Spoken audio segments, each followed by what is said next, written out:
सबको नमस्कार। आज हम जैसे आप बोर्ड पे देख रहे हो रसायन विज्ञान केमिस्ट्री कक्षा 12 और हाफ ईयरली एग्जाम 2025-26 का जो पेपर आया उस पेपर को आज हम डिस्कस करेंगे। और इस पेपर में ऑब्जेक्टिव प्रश्न भी हैं, फिलिंग द ब्लैंक भी है, छोटे क्वेश्चन भी हैं और बड़े क्वेश्चन भी हैं। तो बोर्ड एग्जाम के हिसाब से आपको किस क्वेश्चन में कितना मैटर लिखना है और क्या लिखना है थोड़ा इसमें डिस्कस करेंगे।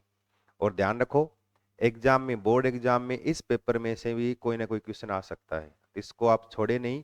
इसको आराम से ढंग से पेपर को याद करें। अच्छा पेपर है, इंपॉर्टेंट क्वेश्चन भी बहुत सारे हैं और इसमें लगभग 8-10 इसमें ऑब्जेक्टिव प्रश्न है, 5-6 इसमें फिलिंग द ब्लैंक वाले हैं, फिर कुछ एक इसमें छोटे क्वेश्चन भी हैं और बड़े क्वेश्चन भी हैं। ठीक है, तो हम चलो इसको डिस्कस करते हैं और हर एक क्वेश्चन का हम एक्यूरेट एग्जाम में आपको क्या उत्तर लिखना है वो इसमें हम डिस्कस करेंगे, किस तरह से लिखना है। ठीक है, तो देखो यहाँ से हम स्टार्ट करते हैं। सबसे पहले क्या है? बहुविकल्पी प्रश्न। सबसे पहले क्या है? बहुविकल्पी प्रश्न। और बहुविकल्पी के अंदर क्या है? देखो, सबसे पहले प्रश्न नंबर 1 में क्या है कि निम्नलिखित में से अणुसंख्यक गुणधर्म है। मैंने आपको क्लास के अंदर भी बार बार बताया था, अणुसंख्यक गुणधर्म में कोलिगेटिव प्रॉपर्टी जो होती है उसके अंदर आपको 4 नाम याद रखने हैं। कौन कौन से? एक तो वाष्प दाब में आपेक्षिक अवनमन, दूसरा क्वथनांक उन्नयन, तीसरा हिमांक अवनमन, चौथा प्रासरण दाब। ये 4 अणुसंख्यक गुणधर्म है, ये आपको याद रखने हैं। इनके अलावा कहीं पेपर में आ जाए ना कौन सा अणुसंख्यक गुणधर्म है या कौन सा नहीं है, तो ये 4 याद रखो। ये 4 याद रहेंगे तो आप आराम से ऑब्जेक्टिव प्रश्न कर देंगे। इसमें पूछा है कौन सा है, तो इसका मतलब श्यानता भी नहीं है, प्रस्तनाव भी नहीं है, अपवर्तनांक भी नहीं है। कौन सा है? प्रासरण दाब दे रखा है। तो इसका पहला उत्तर हो गया, फर्स्ट ए ऑप्शन इसका बिल्कुल क्या है? सही है। प्रासरण दाब क्या है? अणुसंख्यक गुणधर्म है। इसके बाद देखो बहुत इजी प्रश्न आया है कि प्रतिरोध का मात्रक होता है ना? तो क्या है प्रतिरोध का मात्रक, यानी यूनिट ऑफ रेजिस्टेंस। तो प्रतिरोध का मात्रक सबको पता है क्या होता है? ओम। क्या होता है? प्रतिरोध का मात्रक क्या है? ओम होता है। इसके बाद देखो तीसरा प्रश्न बहुत इंपॉर्टेंट है कि किस कोटि की अभिक्रिया का वेग अभिकारकों की सांद्रता पर निर्भर नहीं करता है। यानी रेट ऑफ रिएक्शन जो है वो किस अभिक्रिया में रिएक्टेंट के कंसंट्रेशन पे डिपेंड नहीं करता, वो देखना है। और आप देखते हो अभिक्रिया वेग लिखते हो ना, तो आप यूं लिखते हो क्रियाकारक, और कोई भी अगर आप अवकलित समीकरण लिखते हो तो क्या लिखते हो आप? ऐसे वेग कांस्टेंट लगा के क्रियाकारक ऊपर लिखते हो घात एन। एन मतलब अभिक्रिया की कोटि है।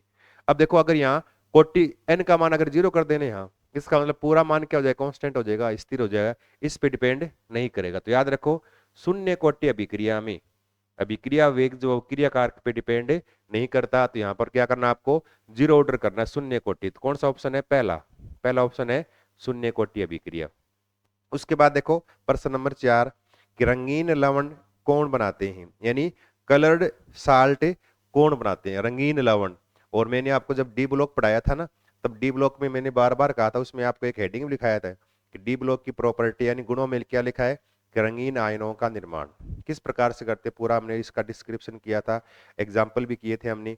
तो रंगीन आयन का निर्माण कौन करते हैं? डी ब्लॉक के एलिमेंट। और डी ब्लॉक की धातुएं जो होती है ना, इनका एक नाम और है, इनको बोलते हैं संक्रमण धातुएं या संक्रमण तत्व, यानी ट्रांजिशन एलिमेंट। तो डी ब्लॉक नाम आ जाए या आ जाए ट्रांजिशन एलिमेंट नाम आ जाए, कोई भी नाम आ जाए उसमें से आपको करना है। तो यहाँ देखो क्या लिखा है? धातुएं नहीं, अधातुएं भी नहीं, पी ब्लॉक भी नहीं, कौन सा है? संक्रमण तत्व यानी ट्रांजिशन एलिमेंट। ये क्या करते हैं? ये रंगीन आयन या कलर्ड साल्ट यानी रंगीन लवणों का निर्माण करते हैं। इसके बाद देखें फिर अगला प्रश्न नंबर 5 देखें। और 5वें क्वेश्चन में देखो इस तरह से प्रश्न नंबर 5, इसको पेज को पूरा ही कर लेते हैं। प्रश्न नंबर 5, और देखो 5 के अंदर जो है ना, 5 में क्या लिखा है? 5वें क्वेश्चन में क्या निकालना आपको? 5वें क्वेश्चन में क्या लिखा है कि क्लोरोफॉर्म जो है, क्या लिखा है कि क्लोरोफॉर्म के ऑक्सीकरण से क्या प्राप्त होता है, यानी क्लोरोफॉर्म ऑक्सीजन के साथ क्रिया करके क्या बनाता है? क्लोरोफॉर्म ऑक्सीजन या उसके ऑक्सीकरण से क्या बनेगा? तो क्लोरोफॉर्म का फॉर्मूला क्या होता है? ये CH Cl3 प्लस ऑक्सीजन के साथ O2, और इससे क्या बनेगा? अब ये ध्यान रखना है आपको, क्या बनेगा? COCl2 प्लस साथ में क्या है? H2O वगैरह जो भी है वो निकल जाएंगे यहाँ से। ये जो बना ना COCl2, इसका एक नाम इसको बोलते हैं, रासायनिक नाम इसका क्या है? इसको बोलते हैं कार्बोनिल क्लोराइड। क्या बोलते हैं इसको? कार्बोनिल क्लोराइड बोलते हैं। ये कार्बोनिल क्लोराइड है, कार्बोनिल क्लोराइड। और इस कार्बोनिल क्लोराइड का ये एक है इसका व्यापारिक नाम या कॉमर्शियल नेम जो इसका वो क्या है, फास्जिन बोलते हैं इसको। क्या बोलते हैं इसको, इसको बोलते हैं फास्जिन गैस। और ये बहुत ही विषैली गैस है। फर्स्ट वर्ल्ड वार के अंदर इसका यूज जो है वो युद्ध गैस के रूप में किया गया था। तो विषैली गैस फास्जिन का निर्माण होता है, इसलिए बोलते हैं, कई बार प्रश्न ये भी आता है कि क्लोरोफॉर्म की बोतलों को खुला नहीं छोड़ते हैं या इस बोतलों को ऊपर तक भरते हैं, बीच में खाली स्पेस नहीं छोड़ते ढक्कन के बीच में, कि बीच में क्या ऑक्सीजन गैस आ जाएगी तो क्या बना देगा, फास्जिन का निर्माण कर देगा, क्लोरोफॉर्म काम का नहीं रहेगा, निश्चेतक के रूप में काम में लेते हैं। तो अगर इसको सुंघाओगे तो फास्जिन गैस सुंघा दोगे तो व्यक्ति की मृत्यु भी हो सकती है।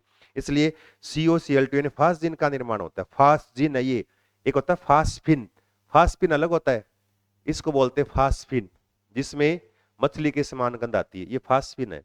और फास्जिन है ये COCl2, फास्जिन का निर्माण होता है। तो किसका होता है, फास्जिन का निर्माण। कौन सा ऑप्शन सही हो गया, थर्ड, तीसरा, फास्जिन का निर्माण होता है इसके ऑक्सीडेशन से। इसके बाद देखो अगला प्रश्न कि वह संकुल आयन इंगित कीजिए, यानी बताना है कि जिसमें ज्यामितीय समावता दर्शाता है। इन चारों में से ज्यामितीय समावता कौन सा दर्शाता है। अब याद रखो आपके सिलेबस में जो है ना, एक तो उपसह संयोजक संख्या 4 मतलब कोऑर्डिनेशन नंबर 4, इसका अर्थ क्या हो गया कि 4 लिगेंड जुड़े मेटल के साथ, धातु के साथ।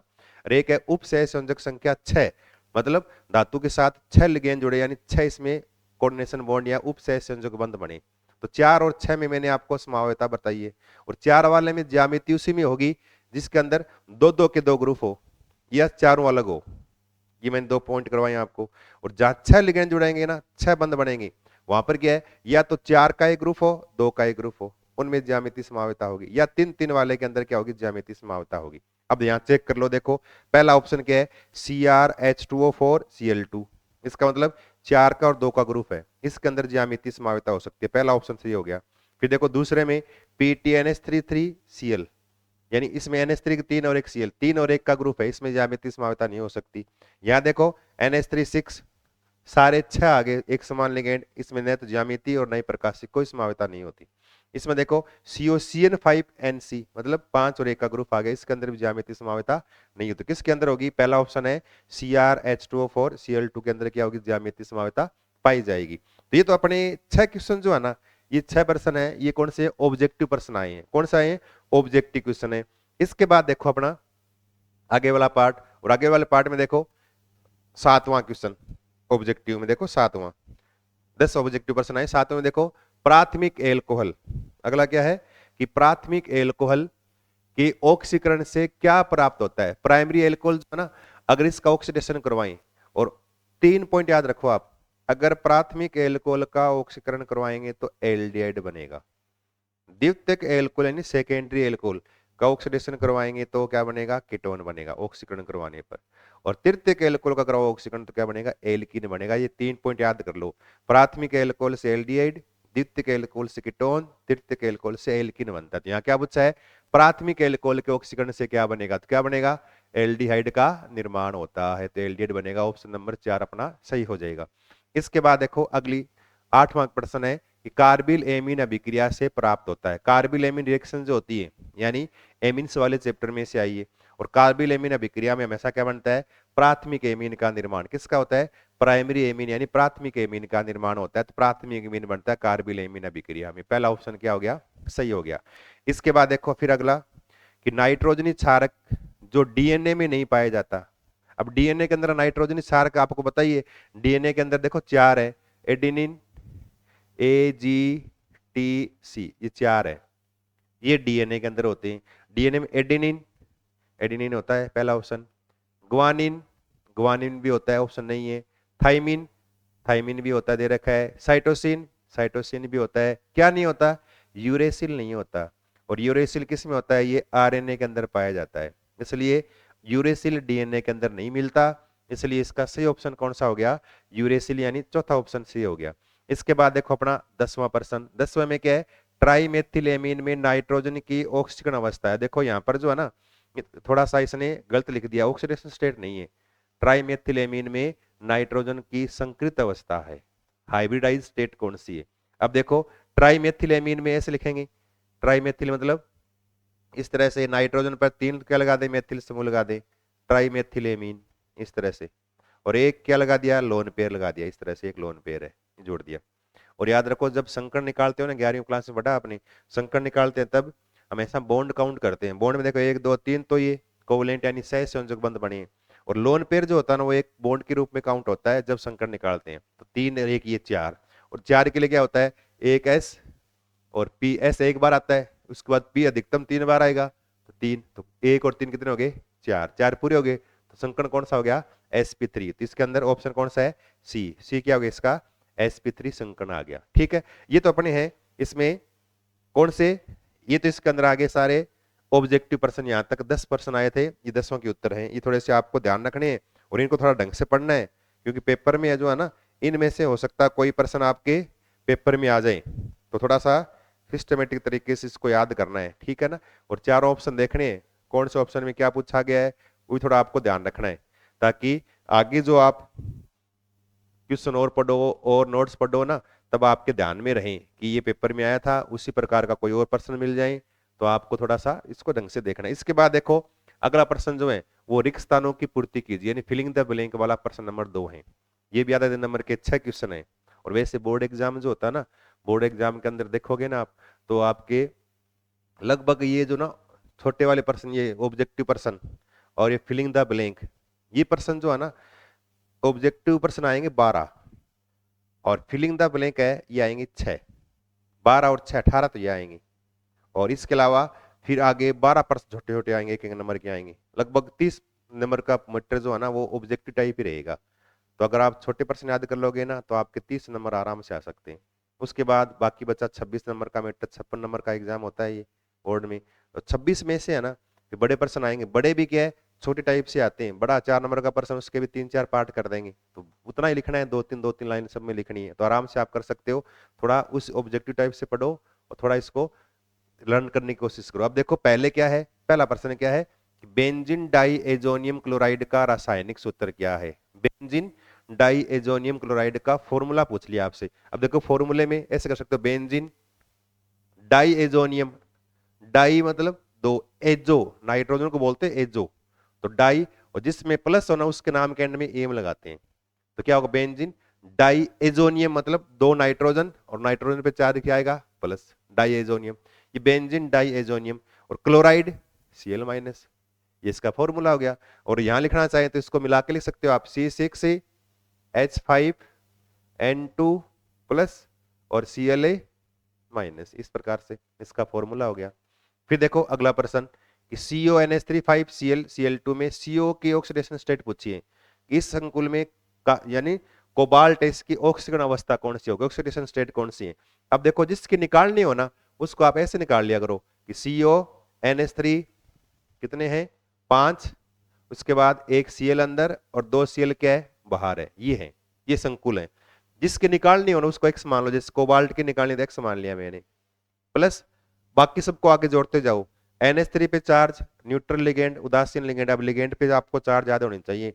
NH3 उदासीन लिगेंड है, उदासीन पर चार्ज 0 होता है, तो कितने NH3 5, 5 बार 0 यानी 0 ही, प्लस Cl पे चार्ज क्या होता है -1, तो माइनस का 1, प्लस फिर 2 Cl और है तो माइनस के 2 और ये हो गए -2, और इसके ऊपर जो चार्ज है वो आगे बराबर करके लगाते हैं, ऊपर कुछ लिखा हुआ नहीं 0 मतलब आगे लगा 0 लगा दिया ऐसे। अब x का मान निकाल लो, x बराबर करोगे माइनस का 1, माइनस के 2, माइनस का 3, इधर जाएंगे तो प्लस के 3, तो इस पे चार्ज क्या आएगा +3। तो यहाँ पर कोबाल्ट की ऑक्सीडेशन स्टेट जो है, ऑक्सीकरण अवस्था वो क्या होती है +3 होती है, तो यहाँ +3 करना था। अब देखो इसके बाद कि जल में विलय विटामिन, क्या पूछा है कि जल में विलय विटामिन कौन से, उनके नाम पूछे हैं। अब देखो जल में है ना, अब आप याद रखो ये एक तो एडेक, ADEK एडेक, ये तो एडेक, ये तो है वसा विलय, ये तो क्या है वसा में घुलते हैं एडेक। और एक याद रखना है बी और सी, क्या है BC, ये जल में घुलते हैं। और विटामिन H जो होता है ना, ये न तो वसा विलय और न ही जल विलय, कोई नहीं होता ये। तो यहां में पूछा है वसा विलय, तो कौन सा हो गया B व C, तो B एंड C, तो B एंड C, B और C। इसके बाद देखो अगला प्रश्न कि सभी नाभिकीय रेडियो एक्टिव 6 अभिक्रियाएं खालिस्तान कोटि की अभिक्रिया कौन सी कोटि की होती है। और आप फर्स्ट ऑर्डर में एग्जाम्पल में पढ़ते हो, आप याद ही कर लो एक पॉइंट, ये अगर आ जाए ना प्रथम कोटि अभिक्रिया का एक उदाहरण बताओ, तब आप लिख सकते हो ये नाभिकीय यानी नाभिकीय विघटन अभिक्रियाएं जितनी भी है ना, रेडियो एक्टिव पदार्थों का विघटन जो होता है वो हमेशा फर्स्ट ऑर्डर यानी प्रथम कोटि अभिक्रिया का पालन करता है। तो नाभिकीय ये नाभिकीय रेडियो एक्टिव पदार्थों का विघटन प्रथम कोटि की अभिक्रिया, यहाँ क्या लिखना है आपको, प्रथम लिखना है, फर्स्ट प्रथम कोटि की अभिक्रिया है, प्रथम लिखना है। इसके बाद देखो हिमांक अवनमन स्थिरांक केएफ की इकाई ये पूछा है। अब देखो दो चीजें याद रखना आप, एक तो हिमांक अवनमन स्थिरांक केएफ लिखते हैं, एक होता है क्वथनांक उन्नयन स्थिरांक जिसको केबी से लिखते हैं, केबी। और दोनों की इकाई सेम, ये ध्यान रखना, केल्विन किलोग्राम पर मोल, याद रखना ये। अगर ये आ जाए ना, ये तो पूछा है हिमांक अवनमन स्थिरांक की इकाई लिख देंगे अभी, और अगर ये भी आ जाए ना क्वथनांक उन्नयन स्थिरांक की इकाई बताओ, तब भी यही आएगा, क्या आएगा, केल्विन किलोग्राम पर मोल, दोनों की इकाई सेम है, ये ध्यान रखना है। इसके बाद देखो अगला लास्ट जो है इसका, खालिस्तान आयनिक विलयनों की चालकता का मापन खालिस्तान के द्वारा किया जाता है, यानी ब्लिंक किसके द्वारा करते हैं। तो आयनिक विलयन जो उनकी चालकता किससे निकालते हैं, उनकी चालकता निकालने के लिए या तो चालकता सेल काम में लेते हैं, यहां लिख सकते हो आप, चालकता सेल भी लिख सकते हो, या एक विशेष प्रकार का अपरेटिस काम में लेते हैं। और आपके मोलर चालकता निकालने के लिए आपके अलग से अपरेटिस दे रखा है वो, इसलिए आपको वही नाम लिखना है। क्या करते हैं, व्हीटस्टोन ब्रिज, किसका यूज करते हैं, व्हीटस्टोन ब्रिज, व्हीटस्टोन ब्रिज, ये नाम याद रखना है। और क्या करते हैं, व्हीटस्टोन ब्रिज में पहले दिए गए विलियन जो है उसके लिए प्रतिरोध का मान निकालते हैं, और प्रतिरोध हमारे पास आ जाएगा तो उसको 1/R कर देंगे। 1/, प्रतिरोध क्या होती है, चालकता होती है। तो यानी व्हीटस्टोन ब्रिज की सहायता से चालकता का मापन कर सकते हैं। ये तो आ गया खालिस्तान आगे, और छोटे प्रश्न यानी अबेसदे वाले क्वेश्चन आगे। इसके बाद देखो एक एक नंबर के छोटे प्रश्न और आएंगे आपके बोर्ड एग्जाम के अंदर भी आएंगे इससे छोटे प्रश्न। इसके बाद 12 क्वेश्चन आएंगे बोर्ड एग्जाम में छोटे वाले। ये देखो ये बिल्कुल एक एक लाइन के उत्तर मान लो। देखो ये मैंने आपको कॉपी में लिखाया था, यहाँ मैंने 4 लिखाया था और यहाँ 500 ml कर दिया था, इतना अंतर है बस, बाकी सब कुछ वही है कि 8 ग्राम NaOH को 450 मिली विलियन में घुला हुआ है, तो मोलरता ज्ञात कीजिए। अब मोलरता निकालने का फॉर्मूला क्या होता है कि मोलरता बराबर क्या लिखते हो, विलेय की मात्रा ग्राम में बटे विलेय का अणुभार इनटू नीचे विलीन का आयतन लीटर में लिखते हो। तो विलेय की मात्रा कितनी है, 8 ग्राम, सोल्यूट कितना 8 ग्राम। अब सोल्यूट है क्या, NaOH, तो NaOH का अणुभार निकालते हो ना, तो आप निकालते हो NaOH, Na का 23, O का 16 परमाणु भार, H का 1, जोड़ लो कितना आएगा इसका 40 आ जाएगा। तो NaOH का मोलिकुलर मास अणुभार कितना होता है 40, यहाँ 40 इनटू आयतन कितना है 450 ml है। इसको लीटर में रखना है यहाँ, तो लीटर में रखेंगे तो नीचे 1000 का भाग देंगे, ऊपर आ जाएगा 1000, ये 1000। अब जो चीजें कट रही है ना वो काट दो, और काट के इसका उत्तर लिख दो आप। देखो 0 से 0 कट गया, 1 0 से 1 0 और कट गया, फिर देखो ये 4 कट गया, यहाँ 2 बच गए, फिर देखो यहाँ ऊपर क्या बच गया 20 और नीचे क्या रह गया 45। अब इसको भी आगे और काट सकते हो आप, तो यहाँ इसका 5 का भाग दें तो 5 चौका 20, इसमें देखो 9 5 45, 4/9।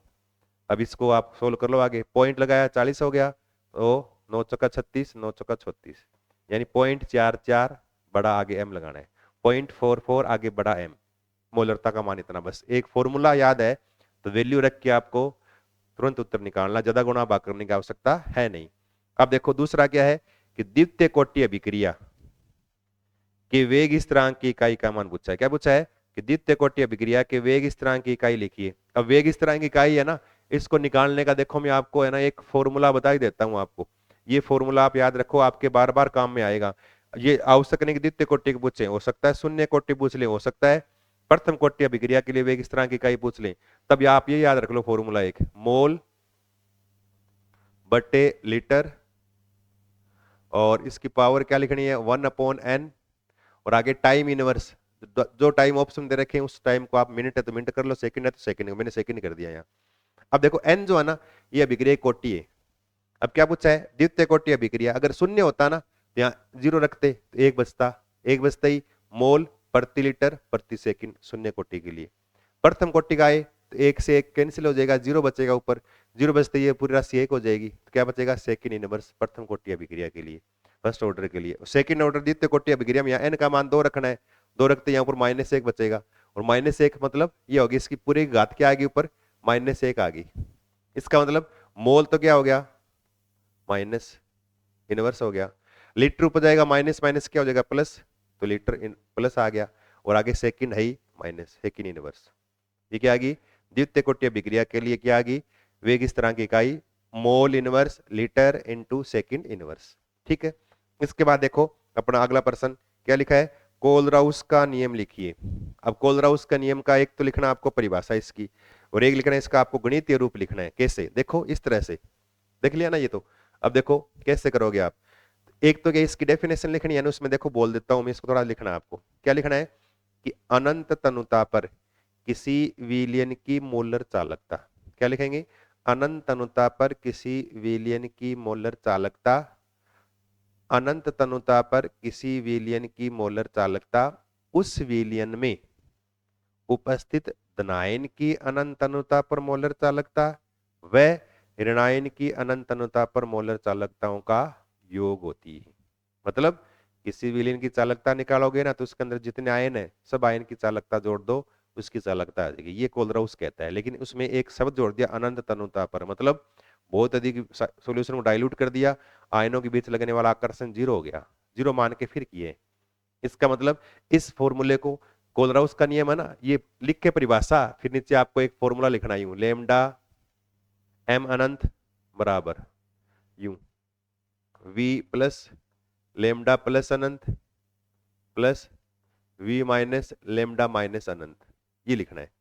और नीचे फिर आप क्या लिख दोगे, लेमडा एम अनंत बराबर अनंत अनुता पर विलयन की मोलर चालकता, वी प्लस धनायन की संख्या, लेमडा प्लस अनंत धनायन की अनंत अनुता पर मोलर चालकता, वी माइनस ऋणायन की संख्या, और लेमडा माइनस अनंत अनंत अनुता पर ऋणायन की मोलर चालकता। इस तरह से आप लिख के और ये फॉर्मूला लिख दोगे, तब भी आपका उत्तर सही हो जाएगा। अगर परिभाषा नहीं लिखो ना, ये लिख के नीचे सब लिख दो, सब के नाम लिख दो, तब भी उत्तर आपका एक नंबर आ जाएगा। और अगर डेफिनेशन लिखना चाहें तो आप लिख सकते हो कि अनंत अनुता पर किसी विलयन की मोलर चालकता उस विलयन में उपस्थित अनंत अनुता पर धनायन की मोलर चालकता वह अनंत अनुता पर ऋणायन की मोलर चालकताओं का योग होता है। इसको बोलते हैं कोलराउस का नियम। फिर देखो अगला प्रश्न है चौथा, एसीटोन का यूपीसी नाम बताइए। अब देखो यहां मैंने आपको बार बार कहा था क्लास के अंदर भी कि तीन याद कर लो, कार्बोनिल कंपाउंड में तीन कंपाउंड आपके बार बार काम में आएंगे। एक तो फॉर्मेल्डिहाइड HCHO, एक तो फॉर्मेल्डिहाइड जिसको लिखते हैं HCHO, और इसका आईयूपीसी नाम क्या होता है, मेथेनेल। क्या लिखते हैं इसका आईयूपीसी नाम, मेथेनेल। एक ये इसको बोलते हैं एसिटेल्डिहाइड, सम कॉमन नाम, इसका आईयूपीसी नाम क्या है, एथेनेल, याद रखना है। और फिर तीसरा ये जो पेपर में पूछा गया है CH3CO CH3, इसको बोलते हैं एसीटोन। क्या बोलते हैं, एसीटोन। और इसका यूपीसी नाम लिखोगे ना तो 1 2 3, 3 कार्बन के लिए प्रोप, सारे सिंगल बॉन्ड कार्बन कार्बन के बीच में तो प्रोपेन हो गया। क्रियात्मक समूह के लिए क्या आएगा, CO के लिए ओन आता है, कितने पर, 1 2 नंबर कार्बन पे तो 2 ओन, तो प्रोपेन 2 ओन, इसका क्या हो गया, आईयूपीसी नाम हो गया, किसका, एसीटोन का आईयूपीसी नाम हो गया। इस तरह से आप है ना कर लोगे। तो इस तरह से आईयूपीसी नाम भी आपको थोड़े बहुत है, जो आपके सिलेबस में कंपाउंड दे रखे हैं ना, उनके तो आपको आईयूपीसी नाम आने चाहिए। 5-10 मेन है। एल्कोहल वाले में एल्कोहल एथेनॉल का नाम है, मेथिलोन का नाम है, ठीक है ना। इसी प्रकार फिनोल का नाम है, इथर का नाम है, या कार्बोक्सिलिक अम्ल एसिटिक एसिड का आईयूपीसी नाम है, या कार्बोनिल कंपाउंड में फॉर्मेल्डिहाइड एसिटेल्डिहाइड एसीटोन का आईयूपीसी नाम है, या एमीन्स के अंदर है। इस तरह से है ना, कुछ ये आपके मेन है। हेलो एल्केन में, हेलो एरिन्स में उनका आईपीसी नाम है, तो थोड़े से आपको आने चाहिए, पेपर में पूछ सकते हैं ये, ठीक है। इसके बाद देखो अपना अगला प्रश्न है पांचवा, और अगला पांचवा प्रश्न देखो क्या है, क्या लिखा है कि कार्बोक्सिलेट आयन की अनुनादी संरचना लिखिए। कार्बोक्सिलिक अम्ल जो है ना वो H+ आयन निकालेगा। कार्बोक्सिलिक अम्ल ऐसे लिख दूं मैं, RCOOH, ये कार्बोक्सिलिक एसिड है। और अगर मैं R की जगह लगा दूं CH3, तब इसका नाम हो जाएगा एसिटिक अम्ल। तो यानी सबको डिनोट करने के लिए R लगा दिया, यानी कार्बोक्सिलिक एसिड पूरा ग्रुप आ गया। और अगर ये होता ना एसिटिक एसिड, तो आता एसिटेट आयन की अनुनादी संरचना, तब यहाँ पर आपको CH3 करना पड़ता। तो ये कार्बोक्सिलिक एसिड है। और ये अगर ये एक H बाहर निकाल देना अपना, H बाहर निकालने के बाद बना हुआ ये आयन इस तरह से H+ आयन निकल गया। ये जो आयन है इस आयन को बोलते हैं कार्बोक्सिलेट आयन, क्योंकि कार्बोक्सिलिक अम्ल से बना है। और हमेशा माइनस वालों के नाम के अंत में ना या तो 8 आएगा, या आइड आएगा, या आइट आएगा। तो यहाँ 8 लगाया है, कार्बोक्सिलेट। इसकी अनुनादी संरचना लिखनी है। अनुनादी संरचना में कुछ नहीं है, बस थोड़ा सा करना है, बहुत इजी सा है। ये माइनस, क्या करेंगे, ये माइनस वापस यहाँ बॉन्डिंग कर ले, ये पाई बॉन्ड इस O पे चला जाएगा। तो अगली संरचना आप यूं बना दोगे इसे, एक बार O को माइनस इस पे लगाना है, एक बार इस पे लगाना है, और कुछ नहीं करना है। तो ये बॉन्ड माइनस हो गया और ये डबल बॉन्ड हो गया O। इस तरह से इसकी क्या बनेगी, दो अनुनादी संरचनाएं बनेगी, फर्स्ट और सेकंड। वापस सेकंड वाला क्या करेगा, ये इलेक्ट्रॉन यहाँ देगा, बंद बनाएगा, वापस चला जाएगा यहाँ, वापस ये बन जाएगी। इस तरह से दो अनुनादी संरचनाओं का निर्माण कार्बोक्सिलेट में हो गया। इसके बाद देखो डीडीटी का रासायनिक सूत्र लिखिए। प्रश्न क्या है, डीडीटी का फॉर्मूला लिखना है, रासायनिक सूत्र। देखो डीडीटी में क्या लिखना है, एक तो आपको याद रखना डीडीटी बनता किससे, वो याद रखना है। एक तो डीडीटी किससे बनता है, एक याद रखना, एक तो क्लोरोबेंजीन, क्या नाम है, एक तो क्लोरोबेंजीन, इसके दो अणु, ये क्लोरोबेंजीन, दूसरा क्लोरोबेंजीन, इसका एक अणु और, इस तरह से, और प्लस क्लोरेल के साथ क्रिया करते हैं। देखो क्लोरेल ये, इसको बोलते क्लोरेल, ये क्लोरेल है, इस तरह से, ये क्लोरेल, और इसके मिलने से बनेगा डीडीटी। अब देखो यहां H है, H सब में H है, हर कार्बन पर H है सब पे, और यहां से जल का अणु बाहर निकाल देंगे ऐसे, और जल निकलते ही ये इसके साथ और ये इसके साथ, ये दोनों बॉन्ड टूट जाएंगे, इनके साथ बन जाएंगे, और बन को इस तरह से स्ट्रक्चर बन जाएगी किसकी, डीडीटी की। तो आपको फिर संरचना बनानी है, देखो डीडीटी की ऐसे, इस तरह से। तो क्या होगा, एक बंद ये अपना बना लेगा यहाँ, एक ये बना लेगा इसके साथ में, इस तरह से। तो क्या बनेगी, ये डीडीटी है, क्या है, डीडीटी की संरचना है। अब इसका कई बार डीडीटी का पूरा नाम लिखिए, पूरा नाम लिखना आता है ना, तब ध्यान रखना। अब देखो इसके बेंजीन के ये सीएल कहां पर है, पेरा पे है ना, ये ऑर्थो मेटा पेरा, इधर से ऑर्थो मेटा पेरा, इसके भी पेरा पर है। तो पेरा, अगर ये पेरा है तो इसको हम इसको पेरा करना पड़ेगा, तो इसको जैसे लिख दिया मैंने पेराडेस, एक ही बात है, पेरा पेराडेस। डाई क्लोरो, दो सीएल है ना, तो डाई क्लोरो। उसके बाद दो ये फेनिल वाले समूह है, तो डाईफेनिल, डाईफेनिल, इस तरह से। फिर तीन सीएल है, ट्राइक्लोरो, तीन सीएल है तो ट्राइक्लोरो, और दो कार्बन निकल के आ गया एथेन, ट्राइक्लोरो एथेन, ये इसका नाम हो गया, इसका डीडीटी का पूरा नाम। ये थोड़ा आपको ध्यान रखना है, इस तरह से डीडीटी का संरचना सूत्र और डीडीटी का पूरा नाम लिखना हो इस तरह से लिखना, आपको कर सकते हो। अब ये तो है, यहां तक 6 क्वेश्चन हो गए। इसके बाद देखो अपना अगला, और अगले में देखो इस तरह से प्रश्न क्या लिखा है। अब लघुत्तरात्मक प्रश्न आ गए, थोड़े से बड़े। इसमें क्या है, क्या लिखा है, Sc+3 आयन रंगीन होता है, क्या लिखा है, Sc+3 आयन रंगीन होता है, स्कैंडियम +3 ये रंगीन होता है, क्यों होता है। अब देखो इसमें लिखना क्या है, वो देखना क्या लिखोगे आप, इस तरह से। पहले आप लिखोगे स्कैंडियम, परमाणु क्रमांक कितना होता है इसका, 21। इसका लिखोगे आप इलेक्ट्रॉनिक विन्यास, आर्गन और 3D और 4s। अब यहाँ इलेक्ट्रॉनिक विन्यास लिखोगे ना, तो S में 2 लिख देंगे और D में 1 लिख देंगे, 3। लेकिन यहाँ Sc क्या है, +3 है, +3 होती है, तीनों इलेक्ट्रॉन निकल जाएंगे, 2 यहाँ, 1 यहाँ से, 3 होते हैं, यहाँ 0 हो जाएगा, यहाँ पर भी 0 लिख दोगे। लिखने के बाद नीचे क्या लाइन लिखोगे कि स्कैंडियम +3 में 3D कक्षक में या 3D कक्षक रिक्त होता है, क्या लिखेंगे, Sc+3 में 3D कक्षक रिक्त होता है, जिसके कारण इसमें DD ट्रांजिशन नहीं हो पाता, DD संक्रमण नहीं हो पाता, क्या, DD संक्रमण नहीं हो पाता। और जिन आयनों में DD संक्रमण संभव नहीं हो वो रंगहीन दिखाई देते हैं, इसलिए Sc+3 रंगीन होता है। बस ये लाइन लिखनी है, ठीक है। इसमें 1.5 नंबर का प्रश्न है, इसमें 2-3 लाइन ये लिखनी है, 2 लाइन लिखनी है और साथ में इलेक्ट्रॉनिक विन्यास लिखना है। इसके बाद अगला क्या लिखा है, मिश्र धातु किसे कहते हैं, इसका संगठन लिखिए, लिखा है। अब मिश्र धातु में क्या लिखना है, एक तो पॉइंट ये लिखना है कि मिश्र धातुओं का निर्माण F ब्लॉक के तत्व करते हैं। पहला पॉइंट क्या लिखेंगे कि मिश्र धातुओं का निर्माण F ब्लॉक के तत्व करते हैं, जिसमें लेंथेनॉइड के साथ अन्य तत्वों के मिलने से मिश्र धातु का निर्माण होता है। जैसे इसके संगठन में लेंथेनम कुछ मात्रा में, इसके अलावा अन्य लेंथेनॉइड भी, जिसमें सीरियम है ना, और इसके अलावा जैसे ये प्रोमेथियम वगैरह है ना, प्लस साथ में क्या है Fe लोहा, ये मिलकर क्या बनाते हैं, मिश्र धातु का निर्माण। लेकिन मेन क्या होता है इसमें, लेंथेनम होता है। मुख्य रूप से लेंथेनम के साथ अन्य लेंथेनेडों की मिश्र धातु को मिश्र धातु कहते हैं। डी ब्लॉक को बोलते हैं मिश्र धातुएं, और एफ में क्या बोलेंगे, इसको मिश्र धातु बोलते हैं। जैसे एग्जांपल लिखेंगे पोलेराइट, क्या नाम है, पोलेराइट, जो कि एक अपघर्षक, यानी कांच वगैरह उनको घिसने के अंदर पोलेराइट का यूज करते हैं। पोलेराइट एक मिश्र धातु है। इसके बाद देखो अगला प्रश्न कि संगठनवाद के सिद्धांत को समझाइए। मतलब संगठनवाद लिख दिया नाम वैसे, और वैसे हम नाम क्या लिखते हैं, टक्कर सिद्धांत। अभिक्रिया वेग का टक्कर सिद्धांत समझाना आपको। क्या समझाना है, अभिक्रिया वेग का टक्कर सिद्धांत। अब देखो टक्कर सिद्धांत में क्या लिखोगे, बस जैसे नाम है ना टक्कर, तो वैसे करना है।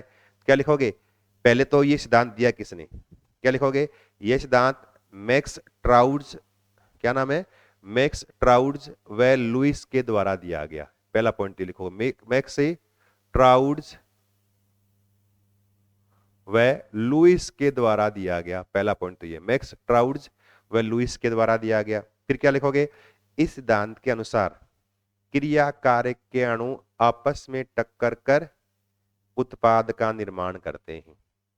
क्रिया कारक के अणुओं के मध्य टक्कर जितनी अधिक होगी उत्पाद का निर्माण उतना ही अधिक होता है, ये लिखना है। उसके बाद एक पॉइंट और लिखना है, क्रिया कारक के अणु या क्रिया कारक के सक्रिय अणु एक निश्चित अभिविन्यास में टक्कर कर उत्पाद का निर्माण करते हैं।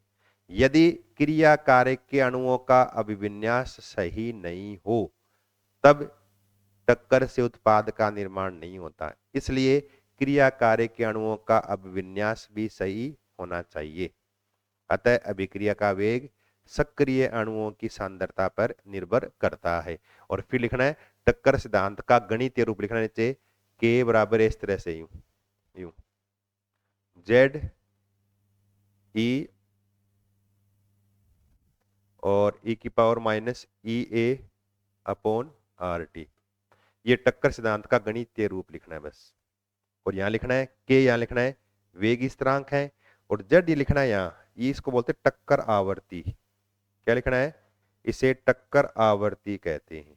क्या बोलते हैं इसको, टक्कर आवर्ती कहते हैं। बाकी ई ए है, ये है ना, इसको बोलते हैं एक्टिवेशन एनर्जी यानी सक्रियण ऊर्जा है। आर गैस कांस्टेंट है, टी क्या है, ताप है, टेम्परेचर है, लिख देना आपको, ठीक है ना। फिर नीचे लिखना है इस टक्कर सिद्धांत से प्रायोगिक मान और सैद्धांतिक मान समान प्राप्त नहीं होते। अतः यह देखा गया कि क्रिया कारक के अणुओं के मध्य टक्कर का अभिविन्यास सही नहीं होने से उत्पाद का निर्माण नहीं होता। इसलिए इस सिद्धांत में एक अभिविन्यास कारक P जोड़ा गया। तो क्या करेंगे, फिर जोड़ देंगे P, तो K बराबर एक P और लिख देंगे ऐसे P, फिर Z, फिर E की पावर माइनस ई ए अपॉन आर टी, और P लिख देंगे यहाँ पर P अभिविन्यास कारक है। क्या लिख देंगे, P अभिविन्यास कारक। तो ये तो लिख देंगे टक्कर सिद्धांत है, संगठनवाद का सिद्धांत, और ये लिख देंगे ये संशोधित टक्कर सिद्धांत है। ये क्या है, यह संशोधित टक्कर सिद्धांत है, ये संशोधित टक्कर सिद्धांत है। इसको आप लिख देंगे ऐसे, इस तरह से 4-5 लाइन लिख के आप इसके बारे में बता सकते हो, ठीक है ना। वैसे समझाइए, पूरा आ गया तो पूरा आधा पेज का प्रश्न हो गया। 2-3 नंबर का प्रश्न होता है, ये आधा नंबर 1.5 नंबर का दिया है, इसने थोड़ा सा नॉर्मल बातें पूछी आपसे, फॉर्मूला लिख के आप 2-4 बातें लिख सकते हो, ठीक है। इसके बाद देखो अगला प्रश्न क्या है, देखो कि एक प्रोटीन के 200 सेंटीमीटर क्यूब यानी 200 ml जलीय विलयन में 1.26 ग्राम प्रोटीन घुलाए। 300 केल्विन पर इस विलयन का प्राशन दाब का मान दे रखा है 2.57 10⁻³ बार पाया गया।